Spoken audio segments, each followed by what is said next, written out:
bahwa pemerintah memiliki kewajiban untuk mencerdaskan kehidupan bangsa. Tadi sudah dikatakan sama Mas yang sebelah kanan saya bahwa menjadikan negara, oke. Bapak sebagai Dewan Perwakilan Rakyat di sini gitu. Ya karena itu kemarin tuh saya melihat bahwa jam 10 pagi DPR itu ingin kemudian membatalkan perihal kenaikan UKT. Permasalahannya adalah Pak, Kementerian, Kemendikbud maupun Kemenak itu dia mengeluarkan satu kebijakan yang sangat amat tidak bajik menurut saya. Ya, kita balik ke judul gitu kan. Judul ini kan sebenarnya generasi emas menjadi cemas gitu loh. Kalau Strataya 1 saja itu dinaikkan harganya, nanti Pak yang terjadi adalah bukan kemudian pendidikan tinggi itu tersier, justru yang kita bicarakan di sini adalah pendidikan tinggi ini berbicara perihal mampu atau tidak mampunya rakyat. Seolah-olah nanti perguruan tinggi itu hanya mampu diakses oleh para anak-anak yang lahir dari rahim pejabat oleh anak-anak yang lahir dari rahim pejabat dan tidak diperuntukkan untuk anak yang lahir dari rahim rakyat yang terdampak. Jumlah besaran pendidikan. Bapak sebagai DPR RI di sini. Bukan dong. Jadi saya mendukung DPR RI untuk kemudian membatalkan itu. Kemudian APBN ini seharusnya ditingkatkan kembali. Ditingkatkan kembali. Yang tidak dilakukan oleh Bang Andreas adalah yang pertama ya. Yang pertama tadi disebutkan 20%. Itu mandatori Undang-Undang Dasar 45. Itu saya koreksi. Jadi mandatori Undang-Undang Dasar 45 itu adalah mencerdaskan kehidupan bangsa. Berapapun biayanya. Nggak ada kata-kata 20%. 20% itu adalah minimal. Artinya kalau di perguruan tinggi ini adalah menuju Indonesia emas, butuh 30%. Maka mandatori Undang-Undang Dasar 45, 30%, bukan 20%. Nah sayangnya di DPR itu tidak mau bergerak dari angka 20% gitu. Saya kira begini. Sampai 20% gitu kan. Masalahnya kita ini 20% udah lama. Kenapa nggak naik-naik padahal kebutuhan kita banyak? Mestinya kalau butuhnya 30%, ketok 30%. Dan yang di kubu, sebentar.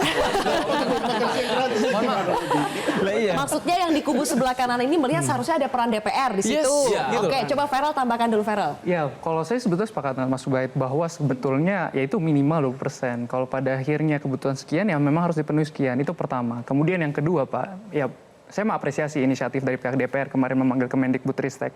Tetapi ada satu hal yang sebetulnya saya garis bawahi, bahwa pemanggilan itu terjadi ketika sudah menjadi bahan perbincangan publik. Artinya kita semakin mewujudkan bahwa saat ini masalah itu akan dianggap sebagai suatu masalah ketika itu sudah viral gitu. Viral base jadinya, bukan berdasarkan masalah. Jadi saya pun mempertanyakan sebetulnya kehadiran DPR, Komisi 10 khususnya, dalam sejak awal kebijakan ini lahir gitu. Jadi jangan sampai akhirnya ke depannya Pak. Iya Pak, mohon maaf Pak, karena ketika kebijakan ini kemudian dianggap menjadi masalah, baru dipanggil kementeriannya. Seharusnya kan sejak awal bisa dicegah gitu. Oh, pencegahannya, fungsi pengawasannya bagaimana? Kemudian kalau saya sendiri Pak, izin Pak, bahwa dikatakan PTNBH ini baik untuk memberikan otonomi, mungkin iya. Mungkin ada PTNBH yang berhasil, salah satunya IPB. Tetapi mayoritas yang ada sekarang, PTNBH itu justru semakin akhirnya menjadikan suatu ladang bisnis bagi kampus dengan mahasiswanya. Karena tidak semua kampus bisa mandiri untuk akhirnya berusaha kreatif dalam bisnis dan sebagainya. Pada akhirnya kampus-kampus yang gagal dalam menjalankan PTNBH tersebut, ya membebankan kepada mahasiswanya. Yang harus digarisbawahi oleh pihak pemerintah, Kemendikbud ataupun Komisi 10 adalah ketika memang PTNBH ini memenuhi, ada kriteria-kriteria yang harus dipenuhi untuk menjadi PTNBH, ketika PTN tersebut gagal akhirnya menerapkan PTNBH, seharusnya dari pihak Kemendikbud ataupun DPR menjalankan monitoring dan evaluasi itu. Jangan sungkan untuk akhirnya mencabut status PTNBH dari kampus-kampus yang nyatanya gagal gitu.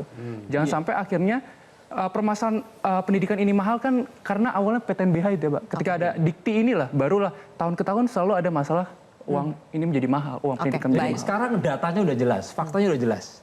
Mayoritas PTNBH bermasalah, ya, termasuk Unpad dan juga IPB. Bukan berarti tahun ini nggak ada masalah.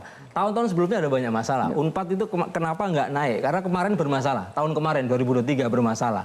Di IPB juga tahun kemarin juga banyak demo. Artinya bukan berarti nggak ada masalah. Bahwa respon PTNBH dengan UKT yang sangat mahal itu terjadi di mana-mana. Dan faktanya terjadi komersialisasi pendidikan.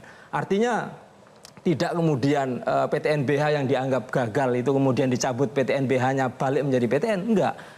Undang-undang yang memayungi PTNBH ini harus dicabut Bang Andreas gitu. Jadi Undang-Undang Dikti nomor 12 tahun 2012 ini adalah biang kerok lahan bisnis di kampus ini. Jelajahi cara baru mendapatkan informasi. Download Metro TV Extend sekarang.